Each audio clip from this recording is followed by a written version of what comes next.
Listo. Pues listo. Buenos días. ¿Qué tal? ¿Cómo están? Estamos aquí desde las instalaciones de Global University. Gracias a nuestro invitado y a nuestro padrino de este programa, Juan Camilo Mesa. Bienvenido. Muchas gracias, pues un saludo a todos y todas las personas que nos están escuchando, de verdad muy feliz de estar acá, de hablar de innovación, de disrupción, de cosas diferentes, de México, de educación. Yo soy el mayor defensor de que México tiene un potencial enorme que todavía no estamos aprovechando al máximo. Ok, bienvenido. Muchas gracias por acceder a este podcast diferente, este podcast disruptivo. A ver, rector. ¿Te puedo decir rector o Juan Camilo aquí? Como tú quieras, yo Ok, soy tu amigo. vamos a decirte Juan Camilo. Ok, Juan Camilo. Eh, este podcast aquí en Aguascalientes eh, se llama el podcast disruptivo. Con las preguntas que te voy a hacer, creo que lo vas a poder notar un poco.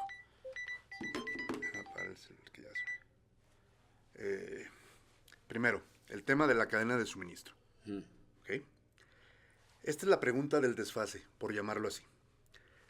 Juan Camilo, cambiar lo que es todo este tema de los planes de estudio en México usualmente toma de 2 a 4 años. Para cuando el alumno de las carreras de comercio exterior o de negocios internacionales o con materias en cadena de suministro sale o se gradúa de la universidad, en la mayoría de las universidades suelen ser los planes obsoletos. ¿Ok? ¿Por qué? Porque lo que aprendió en primer semestre prácticamente ya sufrió disrupciones, ya sufrió cambios. Y afuera es otro mundo completamente.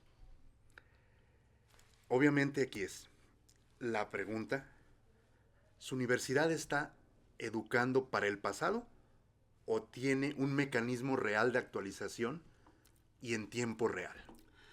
Mira, yo siempre pensaba, y te voy a hacer un gráfico, yo siempre pensaba que la educación de México estaba muy estática y el mundo desarrollado avanzaba muy rápido. Y digamos que nosotros íbamos avanzando muy lentamente, pero el mundo iba avanzando más, el mundo desarrollado iba avanzando mucho más rápido. Hoy siento que el mundo avanza así y México va para acá. O sea, ni siquiera estamos avanzando en la línea adecuada, nos estamos yendo hacia atrás, entonces la brecha se está haciendo más grande. Lo que tú dices es completamente cierto.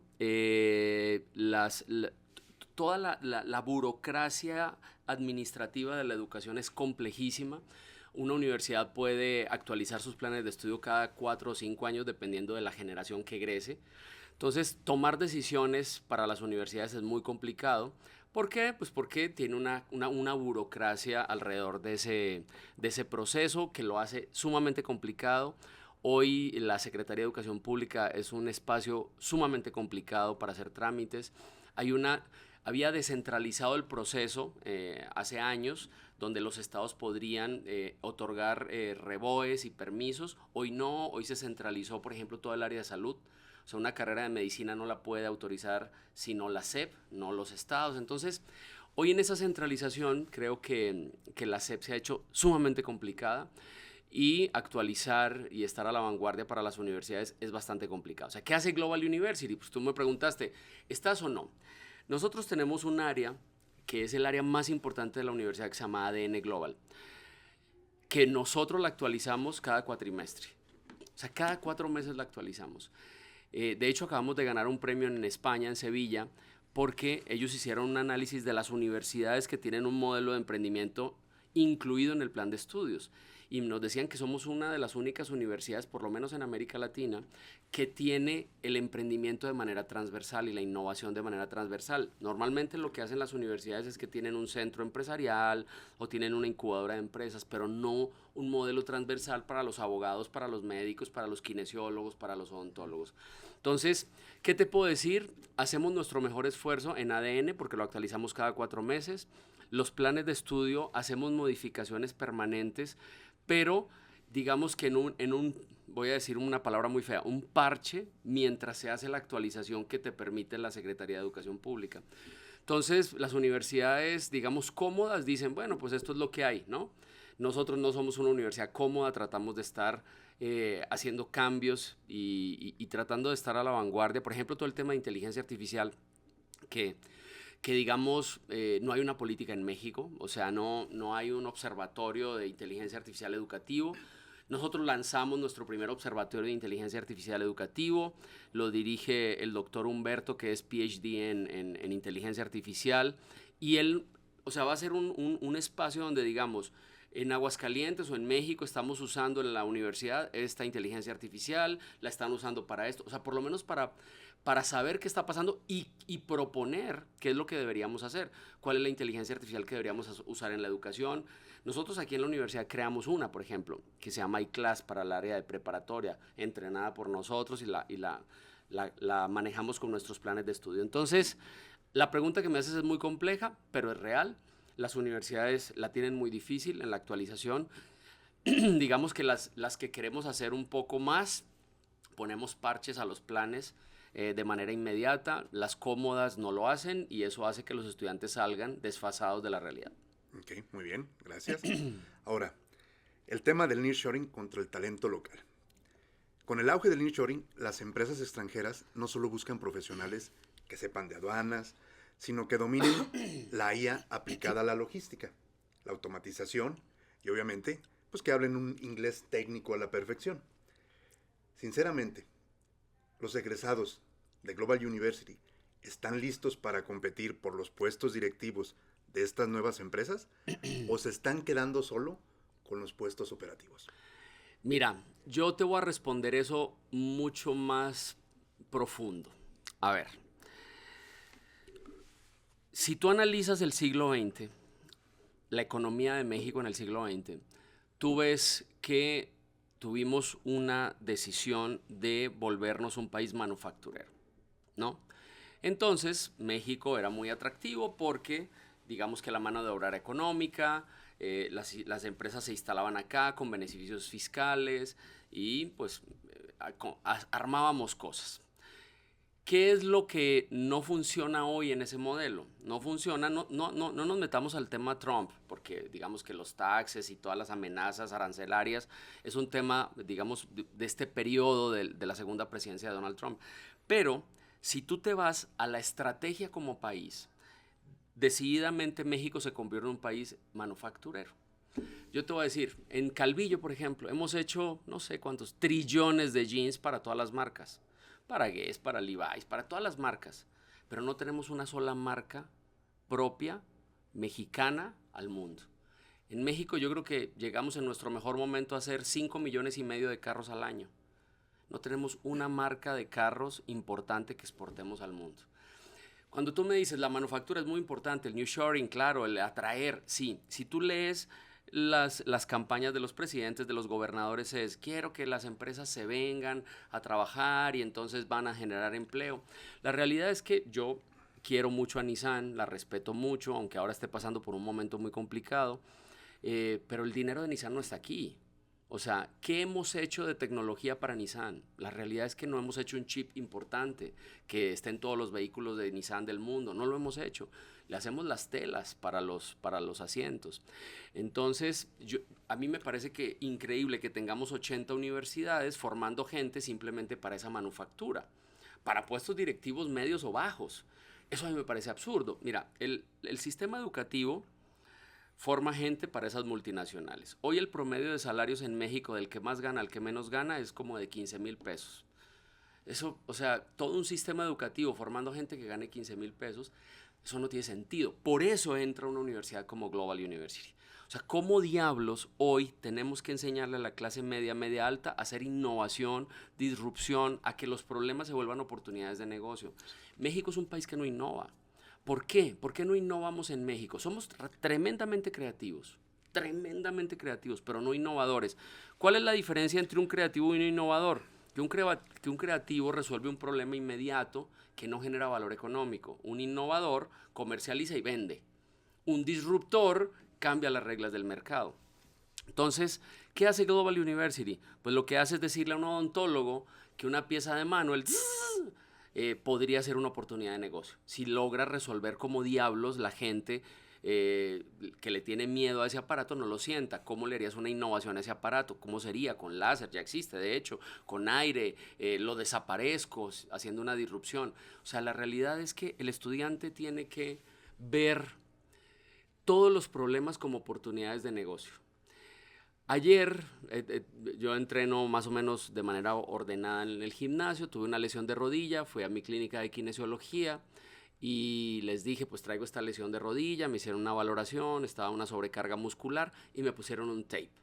Y yo le decía a la kinesióloga, le decía, los tapes son muy buenos, pero se despegan. O sea, yo ahorita, si hago ejercicio mañana, se me va a despegar, o si me baño, se me va a despegar. No, pero es que ya ahora tiene un líquido mágico, no sé qué. Y yo me ponía a pensar, bueno, ¿por qué no le ponemos cola loca? Si me dijo un doctor en un evento, me dijo, oye, una persona que se hace una herida y no tienes para coserlo, le pones cola loca y se pega. ¿Por qué diablos no usar cola loca en un tape para que no se despegue? Ah, pues eso tiene unas reacciones en la piel, perfecto. Pero eso es un innovador. Es un tipo que ve una oportunidad y dice, el tape dura menos de lo que debería durar porque se despega. Bueno, ¿cómo lo resuelvo? Eso hace un innovador. Eso es lo que estamos haciendo en esta universidad. Yo no sé si quiera que mis estudiantes solo vean la opción de ir a una multinacional a trabajar en los puestos directivos. Ojalá lo hagan para que aprendan de empresas grandes, importantes que tenemos en el estado, como Bosch, como Balloon, como una cantidad de empresas maravillosas como Mercedes, como Nissan. Pero la realidad es que yo quisiera que ellos generaran innovación que pueda impactar al mundo entero. Entonces, a tu pregunta, yo creo que Global está formando esas habilidades. Los estudiantes lo están haciendo, pero creo que van más allá. O sea, quiero que mis estudiantes vean el más allá, no simplemente resolver un tema laboral. El gran sueño de esta universidad es que los estudiantes ejerzan su profesión como hobby. Eso pareciera algo, es un paradigma completamente diferente. Yo soy un doctor que tengo una empresa que me genera para vivir y ejerzo la medicina por amor a la medicina. Entonces, imagínate el cambio de paradigma en la profesión.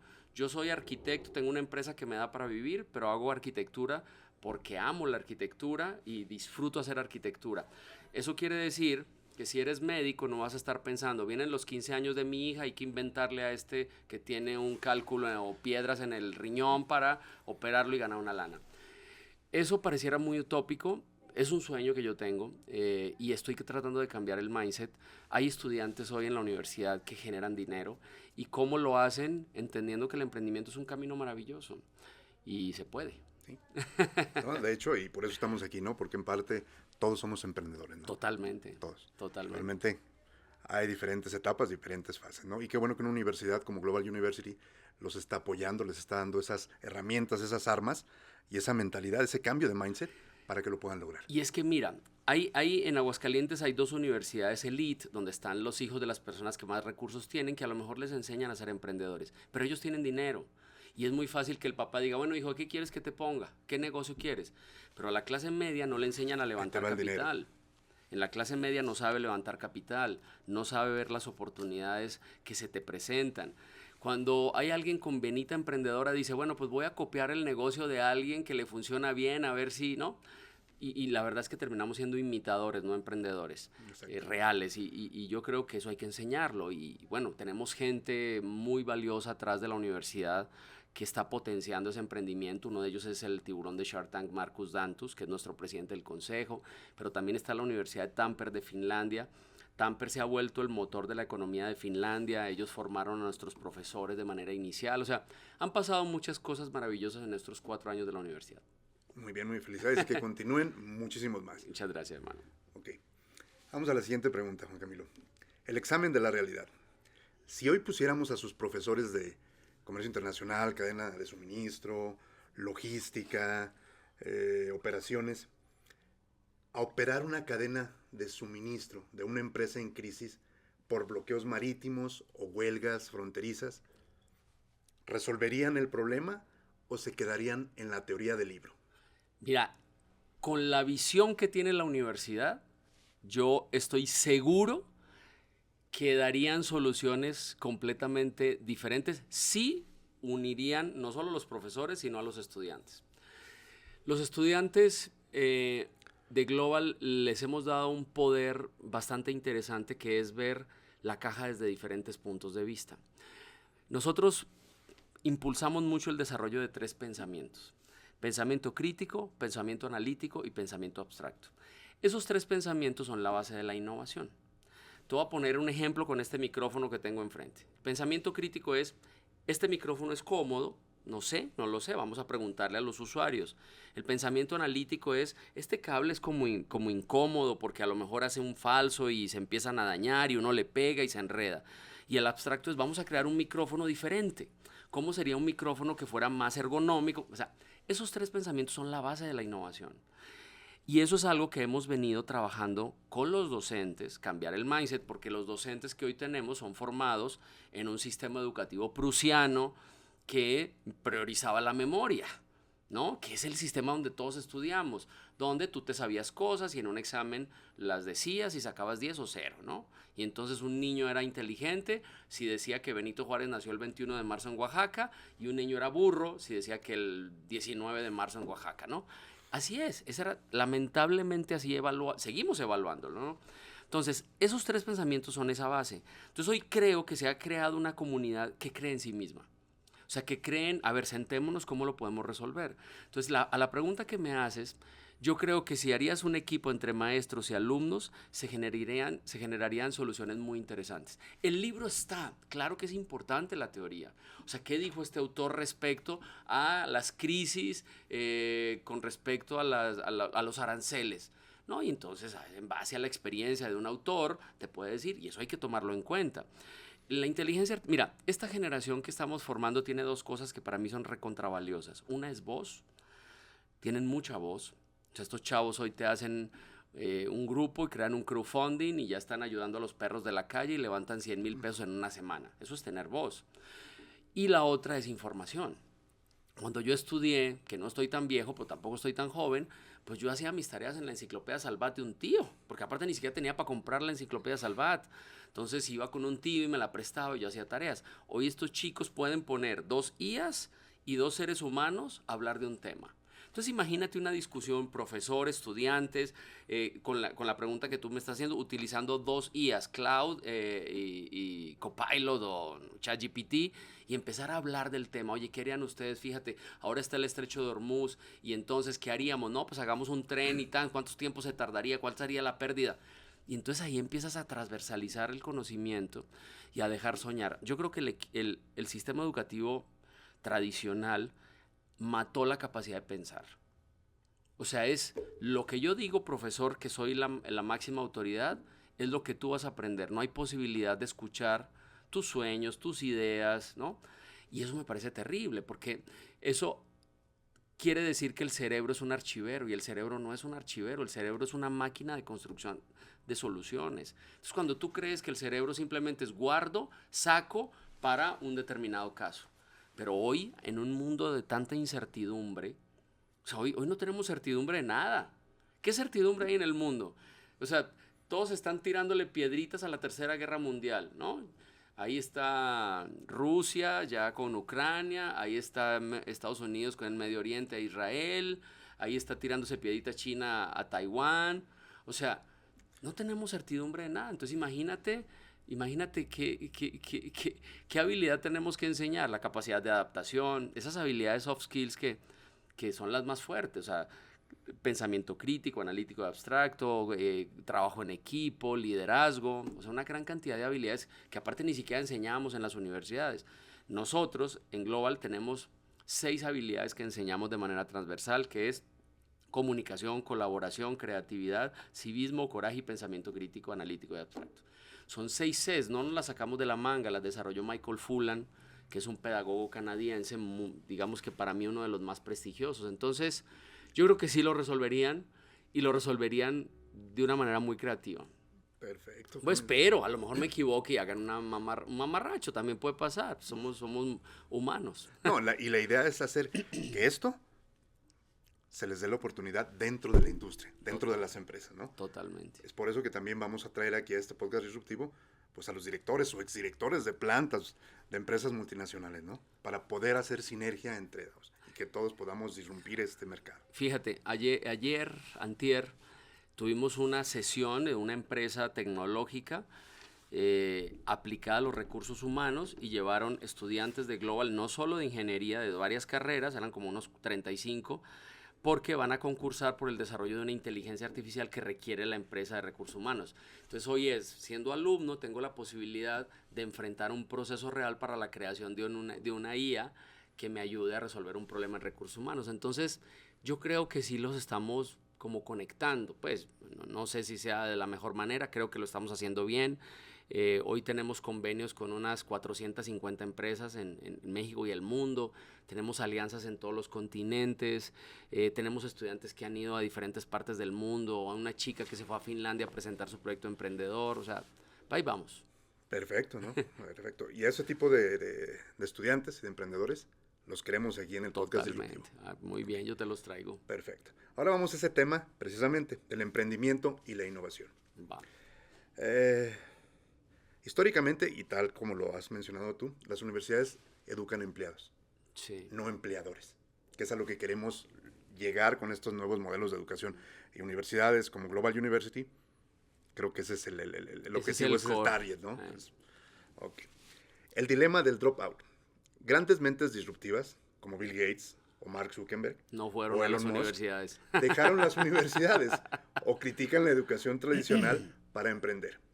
Si un alumno brillante de Global University viene hoy y te dice, Juan Camilo, o rector, tengo una startup con tracción y voy a dejar la carrera para levantar el capital, ¿qué le dirías? ¿Le pedirías que se quede por el título o le darías la razón? Lo abrazo y le digo que me siento muy orgulloso de él. Bajaría a Startup México, a las oficinas de Marcus Dantus que están adentro de la universidad. Le diría a Jimena, que es la directora de la plaza, le diría, impulsa a este chavo, ayúdalo en todo lo que pueda. Y si no, iría a Divergente, que es nuestra propia aceleradora de empresas, y le diría a Caro Arroyo, emprendedora, porque aparte quien dirige el emprendimiento de esta universidad es una emprendedora exitosísima, y le diría, impulsa a este chavo, está en su momento, va a pausar su proceso académico y se va a dedicar a una startup. No, la verdad es que yo lo impulsaría totalmente. ¿Por qué esas historias de frustración de las universidades? Yo la viví desde la primaria. No se me olvidará, de hecho mañana voy a dar una conferencia en la Universidad Autónoma de Aguascalientes, en la Bachúa más bien, en la prepa, y voy a hablar de eso. Cuando yo estaba en primaria, yo soñaba con ser emprendedor, y me acuerdo que hice unos chocolates, mi mamá me ayudó, me compró los moldes, porque yo quería independencia económica, porque a mí me daba pena pedirle dinero a mis papás, y entonces llegué con mis chocolates a venderlos a la escuela, y el padre, no se me olvidará, el padre Basilio, yo creo que ya se murió ese viejito, en paz descanse si es que se murió, me bloqueó y me dijo que no le iba a agarrar la escuela de tianguis, que no, que yo iba a estudiar, no a vender, que yo no, el emprendimiento estaba muy chiquito para hacerlo. Y a mí me frustró tanto que lo desafié. Y entonces creé una red de venta de chocolates clandestinos en el colegio, en primaria. Muy bueno. En primaria, porque yo decía, y aparte me iba re mal porque tenía que pagarle comisión a todos mis compañeros para que no dijeran al padre que yo estaba vendiendo chocolates y me quebré.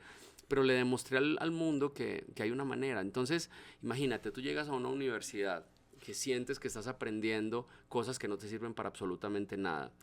Y aparte no te genera un ecosistema de generación de valor, donde no te sientes orgulloso de nada, donde el conocimiento está desconectado de todo, pues realmente eso te frustra. Tú llegas a Global University y hay ruido, hay estudiantes vendiendo. Aquí los dejamos vender lo que quieran. ¿Quieres vender playeras, rosas, pulseras? Queremos que se enfrenten a sus primeros nos. Para un emprendedor es muy doloroso los primeros nos, cuando te dicen no me gusta tu producto, saben feo tus galletas, no me gustan tus burritos.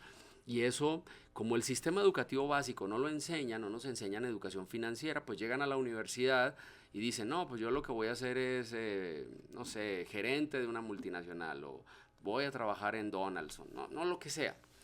La realidad es que eso no pasa acá. Acá si impulsamos el emprendimiento, yo sería el primero en abrazar a ese estudiante y decir, si me necesitas de mentor, yo te mentoreo. Y lo lindo es que pasó. A un estudiante que quiero muchísimo, muchísimo, desarrolló un bloque de caucho reciclado. Y lo más interesante del bloque era la forma del bloque. Un chavo que fue a un concurso de emprendimiento, le fue re mal porque todo conspiró en contra de él y en el siguiente evento se ganó el primer lugar y después logró clientes en Canadá y Francia. Y el ciclo pasado me dijo, profe, me voy a dedicar a la empresa, necesito potenciarlo, tengo muchos rollos en el proceso. Y le dije, no, pues aquí estamos, cuando quieras venir y si me quieres preguntar algo, usar las instalaciones. Pues, la verdad es que Global es una fábrica de emprendedores y empresarios y de soñadores, no es una fábrica de entregar títulos. Eso ya lo hacen muchas universidades es más, hoy hay tantas universidades en México que sin ir te dan un título, o sea, nada más por inscribirte. Entonces, pues, los títulos no es que estén mandados a recoger, pero creo que han perdido mucho valor. Sí. No, y no queremos de esas universidades. Hay muchas, No, o no sea, queremos ya en de esas Aguascalientes hay universidades. 80 y yo creo que fácil un 40-50% son así. Entonces, pues, la verdad es que es un modelo que no sé en qué momento perdimos la cabeza en la educación superior en México, pero hoy la educación superior está demasiado devaluada. Hoy cualquier persona tiene una universidad y simplemente entrega un título, ¿no? Y le genera pues una ilusión a una persona que pues, no está sustentada en nada, la verdad. Sí. Lamentablemente suele pasar, ¿no? Sí. Pero qué bueno que aquí en Global University no es así. Pues créeme que por lo menos hasta que yo esté aquí voy a hacer todo lo que sea necesario por potenciar eso, Perfecto. por potenciar el emprendimiento, la innovación, el creer en los estudiantes, en que no hay ideas estúpidas, ¿no? Yo creo que siempre los locos terminan cambiando el mundo. Exactamente. Y creo que ambos aquí en esta sala somos de ese tipo de locos Así disruptivos. es. Bueno, ahora, vamos a la parte de tus profesores. ¿Cómo puede una universidad enseñar a emprender si en su mayor parte, o el 90% de los profesores de las universidades, No son emprendedores. no son emprendedores? Precisamente. Eh, en Global, Mira, eso es un paradigma muy, digamos, como muy plano. No sé si el plano sea la palabra, pero bueno. El Canelo, el entrenador del Canelo no es campeón mundial, pero entrena a un campeón mundial. exacto. O sea, yo creo que es importante tener experiencia en el emprendimiento. Hay muchos profesores empresarios, pero hay otros que no. Hay otros que son muy buenos en ciertas habilidades que requiere un emprendedor. Entonces, en ADN hemos creado un equipo docente que nos ha costado lágrimas de sangre formarlo. Ese equipo lo empezamos a construir con la Universidad de Tampere de Finlandia. Vinieron los finlandeses aquí a Aguascalientes, no te imaginarás. Estuvieron aquí un buen tiempo en la Coparmex, trabajando en la formación de nuestros docentes. Ahí fue como esa semillita. Y empezamos a entender que un emprendedor necesita de diferentes habilidades que no siempre las tiene que formar un empresario. También puede ser un docente con habilidades empresariales, con habilidades emprendedoras. Recuerda que un emprendedor no siempre es un empresario. Un emprendedor es una persona que se fija objetivos y los logra, ¿no? Por ejemplo, Viridiana Álvarez, ¿no? La escaladora, consejera de nuestra universidad, que tiene varios Guinness Record como la mujer que ha escalado los montes más altos en el menor tiempo. Y bueno, Viridiana dice, mi objetivo es escalar estas montañas, ¿no? Eso es una empresa, es su objetivo, entonces consigue patrocinadores, se prepara físicamente, eso es un emprendedor, ¿no? Quizás el ir y subir no es una empresa que facture y que tenga un equity, no, pero su emprendimiento es lograr ese objetivo, ¿me entiendes? Entonces, hay veces confundimos, pero yo creo que el equipo que hoy estamos formando en la universidad nos ha costado mucho porque fue un proceso de desaprender. O sea, eso es lo más difícil, enseñarle a la gente a desaprender. Porque pues, todos decimos que yo ya soy dueño de mi conocimiento, pero el conocimiento evoluciona. O sea, yo hoy he roto paradigmas de cosas que yo creía que eran así y después me di cuenta de que no. O sea, y simplemente digo, no, pues ya no. En un momento de mi historia pensé que sí, ahora ya no. Entonces creo que hemos construido un equipo de verdad maravilloso y me siento muy orgulloso de ellos. Nos ha costado bastante y nos seguirá costando pero aparte la parte de emprendimiento es bien divertida, o sea, las capacitaciones todas son forjando capacidad de adaptación, liderazgo, retos. Las capacitaciones siempre hay agua, siempre hay globos, siempre hay equipos, siempre... No son la capacitación sentado en un escritorio, escuchando a un docente decir y hablar sobre metodologías activas, ¿no? Esta es una capacitación donde estamos entrenando campeones. Muy bien, muy bien. Bueno, si me permites mandar un pequeño saludo a mis hijos, Ah, a claro. Mariela y a Edgar Jr.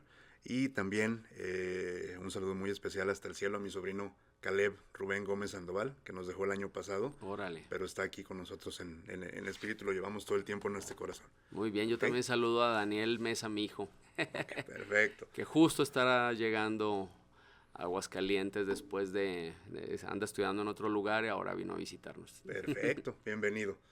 Okay. Y alguien me dirá, oye, ¿por qué estudia en otro lugar y no en Global? Bueno, estudió en el Colegio Nuevos Horizontes, que hace parte del grupo, aquí en Global hizo la prepa, pero la carrera que él quería no la teníamos aquí en la universidad, entonces fue a estudiarla a otro lugar y por eso, porque eso es algo que los emprendedores en México no entienden. Yo digo que un emprendedor no debería crear una empresa que no la consumiera. O sea, yo no podría crear una salchicha que yo no comería. Yo no podría crear unos tacos que yo no comería. Yo no podría desarrollar un proyecto educativo que yo no consumiría. Entonces sí, mi hijo estuvo todo el proceso y ahora pues está en otro lugar porque la carrera que él decidió no estaba acá. Ok, muy bien, muy bien. Es parecido al caso de mi hija. Mi hija está en Estados Unidos estudiando mercadotecnia digital en la Universidad del Norte de Texas. Órale, qué chido. Espero algún día también ya se pueda venir acá a incorporar a apoyarme acá en el podcast o apoyarme acá en otra cosa. No, si es el deseo de ella y si no, que siga su camino. Y apoyar a México. Sí, sobre todo, ¿no? Sí. Ok. Vamos a un tema aquí un poco de controversia y que muchos le tienen miedo. Gobierno, política pública y la alianza triple hélice. El peligro de la sumisión política. La autonomía o el financiamiento de las universidades suele depender del gobierno en turno. ¿Cómo equilibra, Juan Camilo, o cómo equilibra Global University la necesidad de mantener una buena relación con los políticos de la región sin permitir que la agenda ideológica del gobierno contamine la libertad de cátedra y de investigación?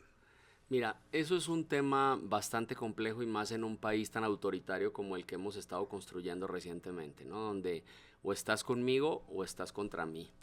Y imagínate, para mí, que soy un naturalizado mexicano, que hoy soy 70% mexicano, 30% colombiano, pero que nací en otro país y que amo este país con todo mi corazón y que soy mexicano hace 20 años, pero imagínate, para mí es muy fácil desacreditar una opinión diciendo, no, es colombiano, ni es de aquí, ¿cómo va a decir eso?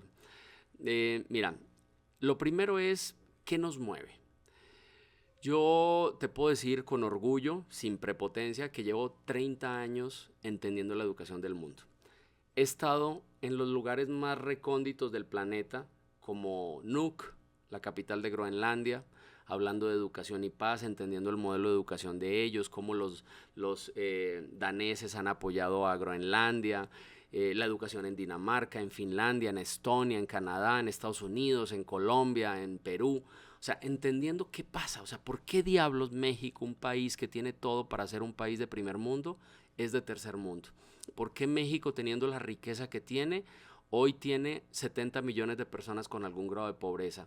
¿Por qué el 90% de las personas que nacen pobres en el sur de México se mueren pobres? Porque se acabó la movilidad social. Y México les da solo 2 alternativas para salir de la pobreza: vete a Estados Unidos o métete al narcotráfico. O sea, una gran cantidad de paradigmas. Entonces, entender por qué diablo la educación en México no es el soporte de la economía. ¿Por qué diablo la educación va por un lado y la economía va por otro? No lo entiendo, y eso es algo que yo quería entender y que hace el mundo. Entonces, después de viajar, he tenido el privilegio de construir lo que, con un equipo, no es Juan Camilo Mesa, hay un equipo de gente atrás de Juan Camilo Mesa que hemos trabajado en construir un modelo educativo desde los niños de kinder hasta los niñotes de doctorado. Hemos entendido que hay una filosofía italiana que se llama Reggio Emilia, por ejemplo, que la Universidad de Harvard dice que es el modelo más importante que debería usar cualquier institución en el mundo en educación inicial. La UNESCO dice todo el mundo debería usar Reggio Emilia para educar. Bueno, pues nosotros somos los pioneros de Reggio Emilia en Aguascalientes, hacemos investigación cada año en Aguascalientes, De hecho, recientemente acaba de llegar 2 personas que mandamos del colegio. Yo estuve el año pasado hablando en Reggio Emilia de cómo integrar el emprendimiento con la innovación, porque ellos hablan de la educación inicial a través de la creatividad y la innovación, pero yo le metí el grado de emprendimiento. Entonces, después de esos 30 años de entender y de darnos, digamos que, de concluir que el problema de México es la educación.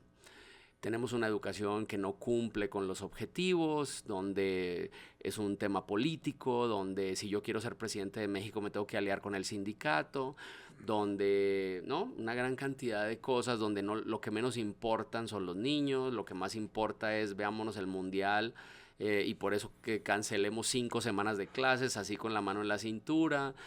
Todo ese tipo de cosas que nos duelen tanto. Entonces, cuando tu agenda, y ahí voy a responderte la pregunta, ¿es real? Es difícil que te ataquen por eso. O sea, cuando, por ejemplo, Global tiene adoptada una escuela en el Oriente, la secundaria 42 Virginia Woolf, llevamos 5 años adoptándolos, metimos un modelo de emprendimiento, compramos equipamiento, cañones, computadoras, y ahora nos metimos en la locura de hacerles unas instalaciones deportivas. Fue un proceso bien complejo, pero cuando lo que te mueve no es quedar bien con un político, porque aparte en ese proceso de construcción y de adopción no estuvo ningún político, estuvo la iniciativa privada, empresarios. Entonces, cuando tu sueño es genuino, no le haces daño a Morena, ni al PAN, ni al PRI, ni al PRD, ni a MC. O sea, porque la realidad es que a todo el mundo nos duele la educación, así entendamos que nosotros mismos la estamos destruyendo. Entonces, yo creo que en mi caso es muy genuino lo que me mueve, transformar un poco la educación, o mucho, ojalá, y me ha tocado trabajarlo con todos. Tú vas a ver aquí a Tatiana Cloutier, vino la otra vez de Morena y todo el mundo, ¿cómo va a venir Tatiana Cloutier? Y yo, pues los alumnos la tienen que escuchar. Ahora, si nadie la pela, eso es problema de ella. Y también ha venido Tere, y ahorita está el alcalde aquí, y yo no tengo problema. Y viene gente del PRI, hicimos una capacitación a gente del PRI, y ha venido gente de MC. Y yo digo, los estudiantes tienen que entender la política para ejercer una opinión. Entonces yo nunca le voy a cerrar las puertas a ningún político, siempre voy a ser respetuoso, pero crítico. Obviamente guardando la medida, ¿no? Tampoco hacer una crítica estúpida porque la realidad es que dependes, tú haces parte de un sistema donde te pueden hacer daño, ¿no? Pero yo creo que hay que hacer una crítica con fundamento, con objetividad, con transparencia, donde lo que te mueve sea real. Y la verdad es que a nosotros sí nos mueve mucho la educación, nos duele la educación y queremos hacer mucho por la educación. Perfecto, Camilo. Qué bueno, y te auguro mucho éxito en esto, y créeme lo que también de acá de nuestra parte estamos comprometidos con lo mismo, ¿no? Muy bien. Las últimas 3 preguntas. Vale. ¿Ok? El fracaso de la triple hélice. Mucho se habla de la triple hélice. Sí. Gobierno, industria y academia. Pero la realidad es que a menudo se quedan en fotos de convenios que terminan en un cajón. ¿Cuál ha sido el fracaso más grande de tu gestión al intentar conectar con el gobierno y la industria? ¿Y de quién ha sido la responsabilidad o culpa? Mira, ha sido un fracaso porque, te voy a poner un ejemplo, el gobierno actual de Aguascalientes. Yo te puedo decir que de los últimos gobernadores, Tere Jiménez es la persona que más le ha interesado la educación. O sea, creo yo que genuinamente le interesa la educación. O sea, quiere hacer las cosas, que funcionen, que haya conexión, que de verdad uno escucha su discurso, y de todos los gobernadores, por lo menos que a mí me han tocado en Aguascalientes, es la que más le interesa. Pero quizás no han dado los golpes certeros que se requieren para transformar la educación. Aguascalientes sigue centrado en lo que hablamos en la primera pregunta, de atraer multinacionales para dar trabajo. ¿Por qué? Porque pues es muy difícil para un gobernador tener el conocimiento técnico de todos los aspectos. Entonces siento que ha faltado unos lineamientos mucho más directos en cómo resolver el problema educativo. Te voy a poner un ejemplo en lo que a mí me pasó. 2 ejemplos rápidos. Primero, impulsé a través de una diputada una reforma para que en Aguascalientes la enseñanza de educación financiera fuera obligatoria en la escuela. Y los diputados del PAN la tiraron al piso. Y entonces yo le decía a la gobernadora, le decía, no puedo creer que en el estado que más se impulsa el emprendimiento, que queremos ser el gigante del emprendimiento de México, los diputados de la bancada panista a la que tú perteneces tiran al suelo una iniciativa para que sea obligatoria la enseñanza de educación financiera a los niños. O sea, no tiene sentido. Ahora he seguido jodiendo porque dije, no importa, la tiraron, voy a insistir. Ahora el diputado Salvador Alcalá lo presioné y a él le interesa y la volvió a presentar. No voy a quitar el dedo. A lo mejor algún día nos gobierne otro partido y voy a poner el dedo. Yo creo que los niños tienen que saber entender el valor de las cosas, del dinero, de cómo se hace. El dinero no nace en los cajeros electrónicos. Ellos creen que como el papá mete la tarjeta y sale dinero, pues ahí nace el dinero. El dinero hay que trabajarlo y enseñarle a los niños el valor es muy importante. Tú le preguntas, haz el ejercicio, ve a una prepa y pregúntale a un niño, a un chavo de prepa, ¿qué es el CAT de una tarjeta de crédito? No saben, el gato. O sea, no tienen ni idea de qué es qué son impuestos, qué es un balance, ¿no? Entonces, pues la realidad es que es difícil, pero pues poner el dedo y seguir impulsando, ¿no? Perfecto, no sé. No, vamos a hacer un pequeño paréntesis para decirles a toda esa gente del gobierno que también están invitados al podcast. Claro, mira. Porque eso se trata de ¿sabes cuál fue la hacer esa justificación? sinergia. La justificación que dieron para tirar a la ley fue que el sistema educativo se hace en la SEP, entonces no se podía, pero no es cierto. Hay unas materias que son optativas que uno las puede manipular y ahí se podría poner, o sea, no hubo voluntad. Hay talleres, hay diferentes formas de educar, tú lo sabes. No hubo voluntad porque no lo generó la persona que querían que lo generara, no lo sé. La verdad es que yo ni siquiera, pues yo no soy diputado, pero impulsé a porque esa diputada que la presentó yo la llevé a la escuela que adoptamos y le dije, mira lo que se puede hacer con niños del oriente vulnerables. Esos niños hoy que empezaron vendiendo galletas, hoy están desarrollando aquí en Aguascalientes un sanitario que no ocupa agua. ¿Por qué? Me dice, profe, es que lo estamos haciendo porque aquí nos tandean el agua. Necesitamos resolver el problema. Entonces, ¿para qué le bajamos 7 litros? Vamos a crear un sanitario sin agua. Está metido en su mente cómo un problema puede ser una oportunidad, que es lo que hablamos desde el principio de este podcast. ¿Cómo diablos enseñas a que los problemas no son solo problemas, son oportunidades de negocio?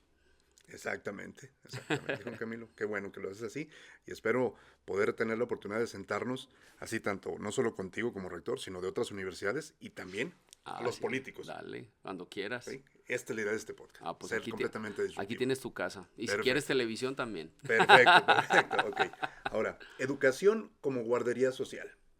Algunos críticos asumen que el gobierno ve a las universidades como un amortiguador para retrasar la entrada de los jóvenes al mercado laboral formal, donde no hay suficientes empleos, obviamente, ¿no?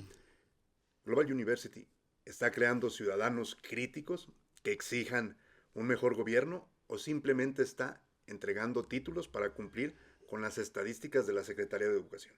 Yo creo que Global sí lo cumple, sí está formando gente crítica, analítica, pensante, que no se traga las cosas entero. Alguna vez Elon Musk dijo algo que muy valioso. Elon Musk me caía mejor antes, ahora me cae no tan bien. Creo que ha hecho varias cosas que no se conectan con lo que yo quisiera que un multimillonario de ese nivel hiciera. Pero antes me caía muy bien y antes dijo una cosa muy linda. Dijo, a las universidades no se va a aprender. Hoy a las universidades se va a hacer negocios y networking. Y eso es Global University. Es un espacio donde conoces gente, donde sueñas, donde miras al espejo y crees en ti, donde hay gente empoderándote. Imagínate, cada estudiante de Global tiene 3 personas que lo apoyan. Un líder de carrera, de la parte académica, un líder de emprendimiento que le impulsa su proyecto de emprendimiento y un mentor del ser, que te ayuda, es un psicólogo que te ayuda si tienes algún problema. Entonces imagínate, tienes 3 mentores a tu lado para crear un plan. Genial. Entonces, yo la verdad creo que sí formamos gente diferente, gente preparada para las vicisitudes del siglo XXI. Perfecto, ¿no? Y que vengan más universidades o más proyectos como Global University. Gracias. ¿Ok? La última. Esta pregunta... Duele. La pregunta disruptiva. Es la pregunta disruptiva. Ya algunos de tus colaboradores por ahí vieron esta pregunta y dijeron, wow, esta es la buena, ¿no? Ok, la prueba del valor. Si mañana un gran fondo de inversión o una empresa tecnológica global decidiera contratar a los jóvenes de Global University basándose únicamente en un examen de habilidades prácticas, sin importar si tienen título universitario o no, ¿cuál sería la razón de existir de esta universidad? ¿Por qué un joven debería de pagar una matrícula o invertir 4 años de su vida aquí? Mira, yo creo que el título es importante en un mundo como el nuestro, pero las empresas multinacionales cada vez requieren menos títulos. O sea, hoy Google yo creo que ya debe estar como en el 17% de sus trabajadores o de sus colaboradores sin título. Yo creo pero en México sigue siendo fuerte. O sea, hoy como que México todavía es muy del papelito habla, en qué te titulaste, ¿no? Yo creo que, bueno, tarde o temprano las universidades deben evolucionar. Global evolucionó para un mundo que va a llegar muy pronto. O sea, hoy esas soft skills que te decimos, de hecho eran 6, y ahora en un análisis que hicimos a través del CIGU, que es el Centro de Investigación e Innovación de la Universidad, ya ahora son 10 habilidades. Y esas 10 habilidades las estamos transversalizando, ¿no? Pensamiento crítico, capacidad de adaptación, resiliencia, toma de decisiones frente a la adversidad.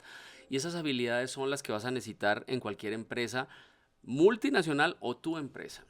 O sea, tú como emprendedor, si no sabes trabajar bajo presión, estás muerto, vas a tirar la toalla. Si tú como colaborador de Google no sabes trabajar en equipo, estás muerto.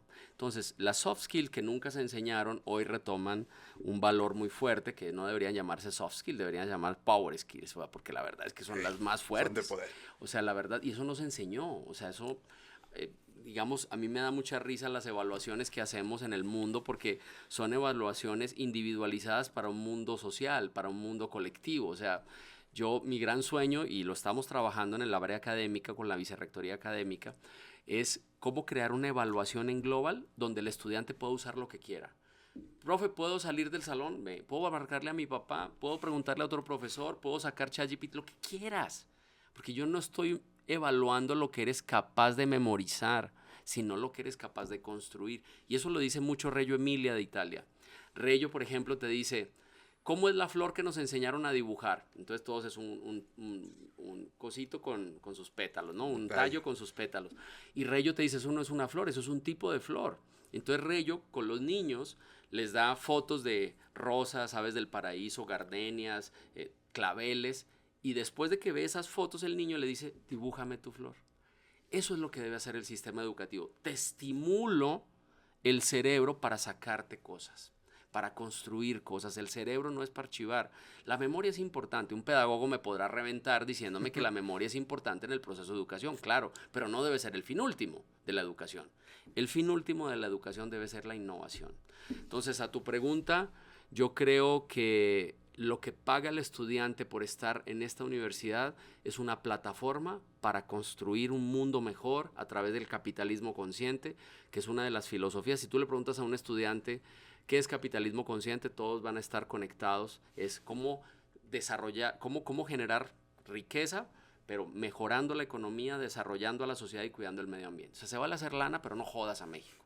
Hay que pagar impuestos, hay que pagar el seguro social de la gente que nos apoya, hay que crearles un plan de vida, pero no se vale destruir este país y generar esa desigualdad que hemos generado, porque hoy hay un grupo de multimillonarios que acumularon a costa de joder al país y de ponerle el pie en el cuello a la gente. Y entonces no pago el seguro social porque es una porquería, no pago impuestos, y a mí me parece eso absurdo. O sea, si tu empresa no da para pagar impuestos, no la tengas. O sea, la realidad es que tienes que generar un equilibrio de desarrollo. Y eso no tiene ni que ver con la derecha ni con la izquierda, es con la lógica de cómo funciona una economía de un país. Entonces, yo creo que esos chicos que están en esta universidad sí tienen esas habilidades para romperla. Perfecto, muy Muy bien, bien. muy bien. Juan Camilo, muchas gracias por esta oportunidad Un de gustazo. platicar aquí contigo en este podcast disruptivo. Gracias porque este es el primer episodio de muchos que vienen. Seguro. Creo que nuestros televidentes o nuestras personas que nos van a escuchar ya se dieron más o menos cuenta de cómo va la temática. A nuestros próximos invitados, que se vayan preparando. Porque no es un programa tradicional, no es un podcast tradicional, es un podcast que ya lo pudiste observar con las preguntas, son realmente disruptivas. Pues la realidad es... Y es para construir. Y hablar y dar una opinión. La verdad es que no hay una opinión única sobre algo. Nosotros tenemos un sueño, lo defendemos, hemos convencido a una comunidad de 4,000 estudiantes entre el colegio y la universidad, un equipo de 500 docentes, y bueno, pues estamos muy felices. Un saludo a todos y todas. Perfecto. Entonces, pues nos vemos para el próximo episodio. Lo esperamos por ahí en plataformas como Spotify, como LinkedIn, como YouTube, que es donde se va a transmitir el podcast. Obviamente aquí a los emprendedores de Global University, a tus profesores y a estas grandes personalidades quedan invitados cordialmente. Gracias. ¿Okay? Un saludo.